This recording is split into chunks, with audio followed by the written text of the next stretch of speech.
We live in a brilliant era for supersports bikes, more than 200 PS, aerodynamics and incredible electronics packages. But if you are anything like me, the budget for modern supersports machinery like that simply is not there. So today we have picked out something special.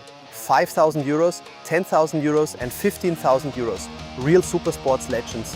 And I have another legend here by my side as well, so stay tuned, this is going to be good.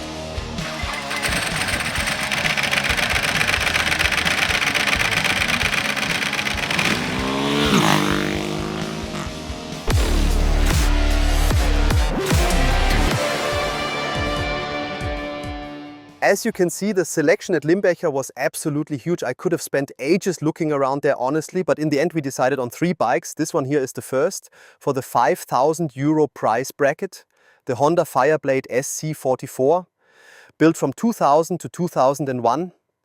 The special thing about this particular example, or actually about this model series in general, is that it was the first Fireblade with fuel injection. In other words, no matter what the weather was like, hot or cold, I could just press the button without having to fiddle around with a choke. It simply started, and it still does that today, 26 years later. So Honda really achieved something impressive there. Martin, even just in the conversation between us earlier, I already noticed that you are also enthusiastic about this bike. And also from a historical point of view, you experienced the period when it came out a little more directly than I did. Can you tell us a bit from experience and explain what was so special about this Fireblade? The Fireblade was always legendary, of course. Back in my day when I had just started, basically everyone wanted to own that bike. The reason was actually fairly simple. The first one, the original Fireblade, came out in, I think, 1992. And it was basically the showcase example of a super light superbike. A superbike with a genuinely large capacity engine. Most 1000 class motorcycles back then were sometimes around 20 kilograms heavier, and the Fireblade was the first one that had a similar weight to something like the CBR 600 of the time. And this bike is still in that category today. When we compare it with the others later on, it is still the lightest motorcycle here. And I also like the way it looks. One of the best things, or one of the points that stands out the most, is something you have already mentioned. Typical Honda, the engine. We now have 60,000 kilometers on this engine after all these years. And as you said, you press the button and it fires on the very first push. The engine runs silky smooth. You can ride it from very low revs. I really tried it. You can roll through a village on idle. You can open the throttle fully and it pulls away cleanly without jerking, without vibrations. You can use every part of the rev range. And as I said, that is after 60,000 kilometers. That is a statement in itself. And it shows that the winged empire has always been strong in exactly this area. I agree with you there. That first feeling of familiarity when you climb onto it is really noticeable. I could have sat on it blindfolded and I probably would have been able to say, this is a Honda. Even though the whole machine is already so old, everything is still completely intuitive. In typical Honda fashion, it is easy to operate. And above all, it does not ask any questions while you are riding. It really is simple to ride. You could put it into the hands of a beginner. Absolutely. You notice that as well when we ride through city traffic. At the traffic lights, for example, you can set off almost playfully. The clutch is super light and without even giving it any throttle, just on idle, you can simply pull away. None of the other bikes does that as well as the Honda. The handling of the bike at low speed in city traffic is just so easy for a supersports motorcycle that it is genuinely brilliant. You also notice that it has an extremely low seat height that will naturally suit shorter riders. The only downside that comes from that is the ergonomics. On a supersports bike, the footrests have to be mounted correspondingly high so that you still have maximum lean angle available. And that is where you notice it. If I just take a seat for a moment, you can see that the feet are very high and above all quite far forward. And that creates a slightly odd seating position. It is not massively annoying while riding, but you do notice that it is a bit different from what you are used to on modern bikes. These days, the footrests are usually a little lower in relation to the seat and above all a little further back. If you were sitting like that, it would already feel different. And that forward position is something you notice. It is a little unusual, but you still sit relatively comfortably on it, and above all, you sit more upright. Exactly, comfortable is the key word here. I think you ride around on this Fireblade in a really comfortable way. On modern super sports bikes, the rear is usually relatively high and the whole bike is tilted forward, so you really get stretched onto the handlebars. Here I think it is a genuinely everyday friendly package. I could be out on it all day and I would not have the sort of pain I might have on a modern 2026 Fireblade, because this one is still set up in a somewhat more relaxed way. I also think the looks are always a matter of taste, of course, but for a bike like this, they are very pleasing. In the past, the tail section was naturally built much more voluminously than we are used to today. But that also brings a certain advantage, because on this bike, you can still quite easily put a pillion on the back without them feeling completely abused back there. On a new super sports bike, I would say that is absolutely impossible, or at least unthinkable. But on this one, you really can ride along. If you look at it, the knee angle is of course pretty extreme, but you can sit back there without it looking totally outrageous. It is not a tourer, but it can certainly be used for a pillion ride once in a while. Definitely, and because you mentioned pleasing, just this dashboard area up front is something so beautiful. I am genuinely sad that we have lost that nowadays. A big ref counter and next to it a small LC display. Of course, we do not have modern conveniences like a fuel gauge or remaining range. You have to calculate that by kilometers once you know the bike, but it is simply lovely to look at. I do not have to press my way through menus just to make something work. No, you just get on, you understand it, and you ride off. And I think that really is the beautiful thing about this Fireblade. It does not ask any questions, or rather it does not raise any questions. It is simply a good old school super sports bike that works in everyday life. I do not know, Martin, what do you think about it on the racetrack? Would you ride it there unchanged, or? Back in the day, it was, of course, also very popular on the racetrack, because the Fireblade always had a very good power-to-weight ratio. It is one of the first examples of a slightly different construction method. If you look at it, the frame does not run all the way through completely. Instead, it is interrupted here, and the swing arm is connected to the chassis through the engine, so to speak. And that was something which later turned out not to be an entirely happy solution on the racetrack, because it created a certain amount of flex that was not quite perfectly precise. That is why it was later changed again. But this was Honda's first attempt to do something a little new in that area. The performance was still very good. In standard form, we had 147 PS, and that with, I think, around 170 kilograms dry. You have to say, for a bike built shortly after the year 2000, that really was a highlight. Hardly anyone in the competition had that, and that is why the bike was extremely popular on the racetrack. We have a good braking system on it as well. It is absolutely valid, and as you can see, it still works perfectly today. So on the racetrack too, it was a very accessible motorcycle, and for that reason it was popular as well. Yes, popular. I have already noticed that it is very popular with us as well, and all that for 5,000 euros. That was only the first bike in the group. Now we move on to 10,000 euros. And given the way the Fireblade has started things off, I think it will not be easy for the next bike.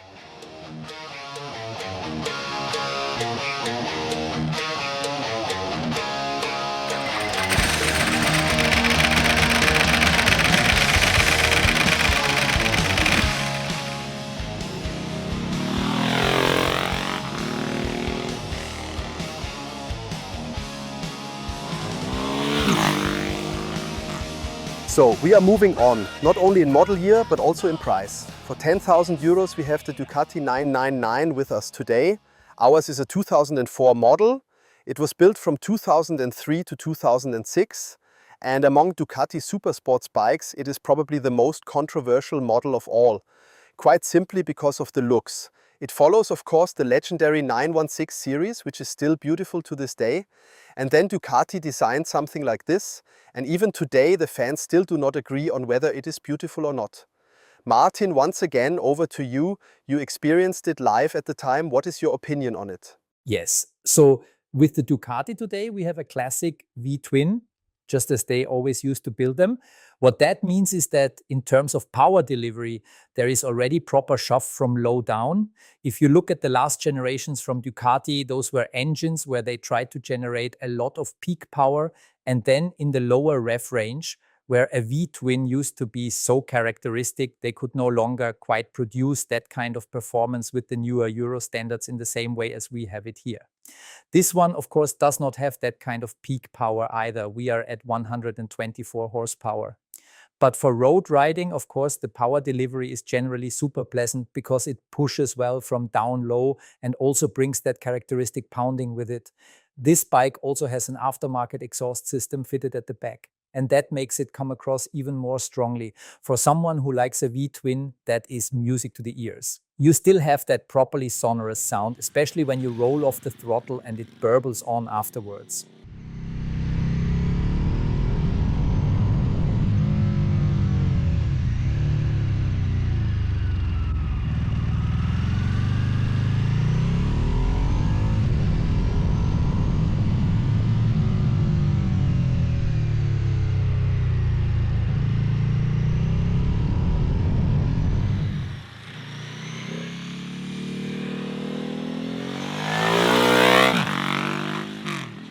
That really has something about it. Apart from these looks, which some people like and others like less, I have to say it is a brilliant motorcycle. Thanks to the V-twin arranged lengthways, it has an extremely narrow construction. When you sit on it, it is of course like sitting on a 125. The whole seating ergonomics are also very good. Just before, with the Fireblade, we were philosophizing a little about that. In direct comparison, you can now clearly see the difference here when you take a seat. The footrest is significantly lower and further back in relation to the seat, exactly the point we criticized on the Honda. And that simply creates a great seating position on the motorcycle. The clip-ons are not too far down. It is still halfway acceptable for the road, as we found today while riding. The wind protection is perhaps a little limited if you are doing longer motorway stints, but otherwise the riding behavior is typically Ducati, just as you know it from the old days. It is ultra precise. You noticed it yourself. When you steer it in, it stays as if it is on a line, almost regardless of what tires you have fitted. Those are exactly the huge advantages that a Ducati brings with it. On the other hand, of course, this engine, which works quite well from down low, also feels a bit rough because it is a V-twin, especially in city traffic, and you definitely notice this when you trundle from one traffic light to the next. The engine does not really want to run smoothly below 3000 revs. That means if you try to crawl along from one set of lights to the next at low revs, there is always a lot of clutch work involved. You have to make sure you do not stall it because it reacts sensitively. If you let it out a little more, the dry clutch rattles away beautifully. That is the next brilliant Ducati thing that makes me happy. Back then, they all used to have dry clutches fitted. So this bike has a lot of pros and cons, but fundamentally, even for an older model like the one we have here, the riding performance is still impressive. Absolutely. Of the 3 bikes in our trio, this was the one I was most uncertain about before the first ride. I thought to myself, old Ducati, it will not pull properly from low down, it will be hot, this and that. All the things that could annoy me about it came into my head. But the longer I rode it, the more I understood this motorcycle. I do not care what it looks like because you sit in the saddle exactly as you described with this incredibly narrow knee grip, and I think that gives you a lot of security in the saddle. Then you have that incredible sound as well, including the little pops on the overrun. It is wonderfully antisocial. Especially in the city I thought, oh boy, this is actually embarrassing. But that is emotion, that is character, and that is what really defines this motorcycle. It is a genuine joy to ride. I also think the display solution is really great. The rev counter centrally at the top, revving to 13,000 revolutions per minute. But as you rightly said, you do not actually need that because it pulls so nicely from low down. Underneath it, there is the small LC display with the most important information. Yes, it works. And it is also so typically old Ducati. It always needs a little moment when starting, especially when it is cold. It is a bit rough, a bit moody, but all of that is emotion and joy. In the end, I really said, I do not care what it looks like because this is a Ducati. An old school Ducati, which, especially compared with the 916 models that are so popular visually, you can still get for comparatively little money. You really get lovely old school technology here, but in the year 2026, so 23 years after it first came onto the road, it still works well, it is genuinely enjoyable, and above all, this is not some old thing where you say, that is a shed, it does not work anymore. No, it rides really well. And above all, compared with the Ducati world in general, you can actually get it for a relatively small amount of money. Yes, I have to say the 996, the direct predecessor, or the 998 as well, they started with the 916 and kept boring the engine out further and further. The chassis basically stayed the same right up to the 998, the direct predecessor, which still had that 916 look with it. What I do miss a little for an old school Ducati is the single-sided swing arm. That would, of course, be the visual treat. If we had a single-sided swing arm at the back here in the style of the 916, that would of course be the icing on the cake. But as I said, it rides perfectly well and it is still available at a reasonable price.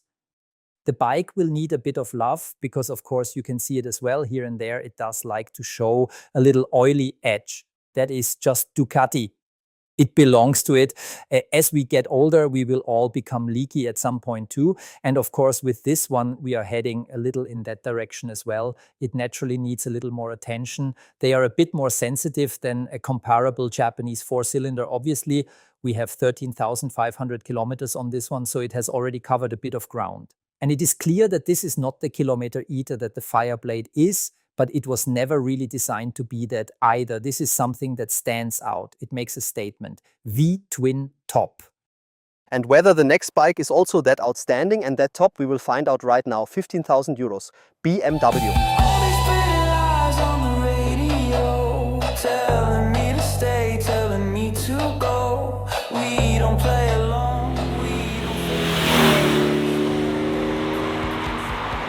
We have arrived at the final part of our trio, the BMW HP2 Sport from 2009 at a price of around 15,000 euros. Just to put it into context, it was built from 2008 to 2011. Back when it was new, it cost 22,000 euros in Germany. Today, people are still asking 15,000 euros for it, and for one simple reason: it is rare. In Germany, fewer than 600 units of this bike were sold. That means if you see one on the road, it really is something special. And for that simple reason, dear Martin, I chose it for our video because I just wanted to have something different for once. And at least you have already expressed your opinion on this BMW HP2 Sport very clearly to me. Do you want to explain it once again to the people out there in front of their televisions? I will try and we will see whether I can bring it across as eloquently as I did with you. Let us put it like this. I was a little surprised that you threw this bike into this category because we did actually have Supersports as the topic. You have to say it is a bit of a homage to the Boxer engine. At the time, BMW tried to give those people who were into Boxer engines something a little sportier underneath them, and this motorcycle was the result. Generally speaking, you have to say that a Boxer engine is not necessarily the first choice engine concept for a super sporty motorcycle, but historically, BMW has built up a huge story by now when it comes to Boxer engines, and they naturally wanted to build on that. And you also have to say with 130 PS in there, they really did breathe fire into it for a Boxer engine. It has 1,200 cubic centimeters. So you can see that compared with a four-cylinder or other engine configurations, there is still a bit of room above it. But for a Boxer engine from that model year, you have to say the performance is genuinely good. In general, though, it does not quite fit into a Supersports concept. A Boxer engine does exactly what you do not really want in a Supersports bike. It builds extremely wide. Because of that, the maximum lean angle is naturally already quite restricted. On a touring motorcycle, all of that does not matter so much because those disadvantages do not come into play as strongly as they do on a Supersports motorcycle. Then you have the power output, as we already said. On a Supersports bike, you want it to work well at the top end, and you also want the running culture to be fairly pleasant. You noticed it when we were riding together, especially around 5,000, 6,000 revs, the vibrations are very strong.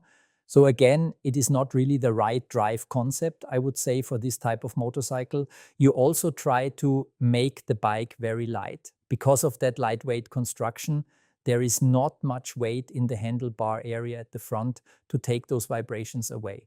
On a GS, by comparison, you have very long, heavy handlebars, and that is not a problem there because the weight is not such an issue. On this one, they try to make it light. So you feel the vibrations from this Boxer much more strongly. Then you have this lateral torque reaction when you blip the throttle, which supports itself sideways.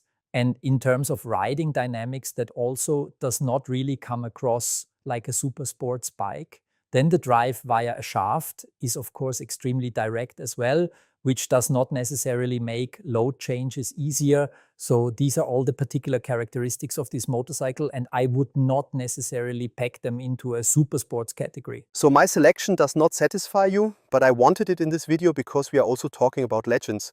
And at least in my generation, I still caught that period from the sidelines when I was a teenager. HP2 Sport, wow, that is something expensive, something exclusive from BMW. And I think that accordingly, it still fits in here a little bit, even if the concept does not fit. You have already mentioned that it is partly touring bike-like. I also think the ergonomics, Martin, are more relaxed after all. You can see that the handlebar is relatively high compared with the seat. The knee angle is relaxed as well. A few years ago I rode an R1100S and this reminds me quite strongly of that. So ergonomically I assume it does not quite fit into the classic Supersports package either. 2009. That was simply the era, if you can put it that way, of the Boxer. And with this bike, BMW really did build an outstanding machine for GS riders or Boxer fans. That has to be said. For a Boxer engine, this really is very good. The riding position, and I will compare it as well because we did that with the other bikes too, is quite upright, as you said. You have fairly good wind protection. The seating position and the knee angle are also relatively comfortable, so you can say it is a little more suitable for touring than the other two motorcycles. Of course, that has certain advantages too. And then you also have this anti-dive principle through the linkage we have at the front. We do not have a conventional fork because these telelever linkages work differently. There are also parallel telelever systems that prevent the front from diving, and that is something you simply have to get used to. It is also something that does not really fit into the super sports segment because there I actually want that dive so that the bike tips into the corner more easily. It takes a little getting used to, but once you are used to it, it works accordingly well. And one area where the Boxer engine also brings an advantage, so that I am not only criticizing it, is that the crankshaft runs lengthways here. Many of you will know that this leads to extremely light handling of the motorcycle. Because when you look at how large a Boxer engine is, and when you look at the gearbox and how high this central dome rises, it is surprising how unbelievably nimble it feels. That is because the crankshaft lies lengthways. It has the disadvantage that the torque reaction supports itself sideways, but in return, during quick changes of lean angle, I can expect really playful handling. And those are also the strengths of a motorcycle like this. So it is not always all negative. Yes, I think another strength of this motorcycle is simply its presence. Of course, looks are always subjective and you can argue about them, but I think it really is outstanding as it stands here, especially for BMW. The color scheme is really bold with the blue wheels, a lot of white and a lot of exposed carbon. That means it clearly wants to show the sporty side. Personally, I always think an underseat exhaust is a highlight anyway, and we see far too little of that these days. And I was also properly surprised by the display because I have never seen anything like that on a BMW. That must have been exclusive to the HP2 Sport. It already reminds me a lot of GT3 touring cars and things like that.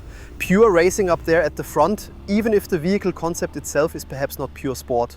You have to say a lot of energy went into it in terms of materials and material selection. In overall weight, we are now at 178 dry. And for a Boxer motorcycle, you have to say that is a real highlight. BMW made good choices there and really took the red pencil to the weight. You notice that in these add-on parts as well, as you said, carbon and a very light display up front. I also like it very much, by the way. A bit unusual for a Boxer motorcycle, but it still comes across really well and gives the bike a certain genuinely sporty touch, also visually when you are sitting on it. And the red pencil is a good keyword, I think. We have 3 motorcycles here at 3 different price points. Of course, a direct comparison would not be fair, but we still want to talk briefly about how these motorcycles differ while riding in relation to their price points. Before we crown our price performance winner, we still want to make an indirect comparison here so that you understand how these motorcycles can be classified. And Martin, I will immediately pass the ball over to you because I think you have quite a lot to say on that. Yes, I would say briefly on the Fireblade, it is simply a typically Honda motorcycle. It always works endlessly reliably and it is super easy to handle in road traffic. Whether it is hot or cold, it always works. It is a kilometer eater. You can take it onto the racetrack without being afraid that something will break. Solid Japanese engineering, and especially the engine. It is not an old, worn-out 4-cylinder after 60,000 kilometers. You have to say we covered a lot of kilometers today, and we saw that it runs like it did on day one. It starts instantly. You do not have to worry about a choke or anything like that. absolutely top. With that one, I would say when we move over there, we come more to a character motorcycle. Ducati is something that gives off a flair, which perhaps a Fireblade with its solid technology does not quite have in the same way. Ducati is something that stands out a bit. The familiar Ducati red speaks volumes too, very closely linked visually to Ferrari.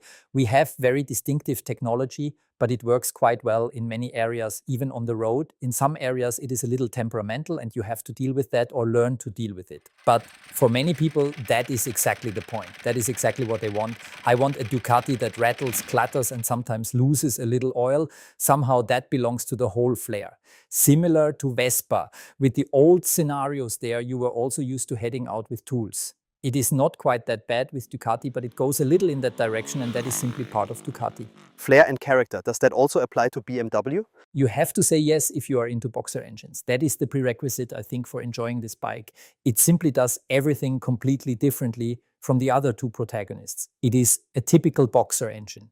If that is what you like, then you will definitely enjoy this bike because it is definitely one of the lightest boxer motorcycles from BMW, paired with interesting gimmicks around it, with the display up front, with extremely low weight, and we have Öhlins suspension in it as well.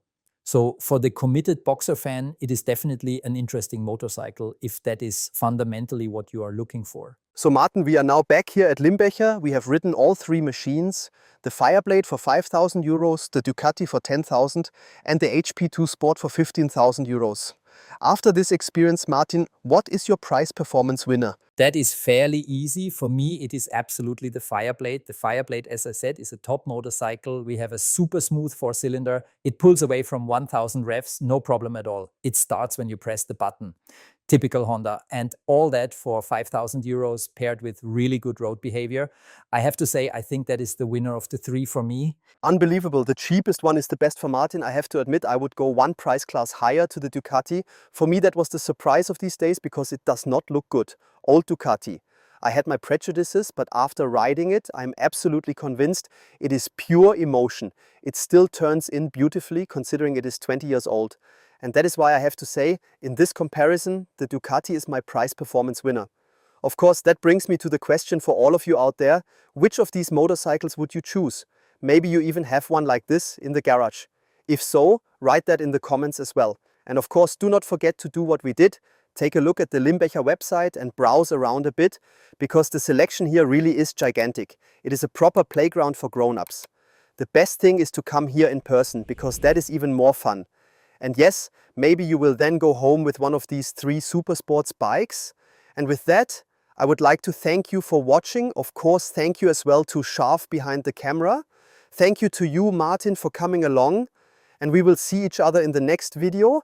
Maybe it will even be another used bike video here on 1000 PS. Thanks for watching. See you soon.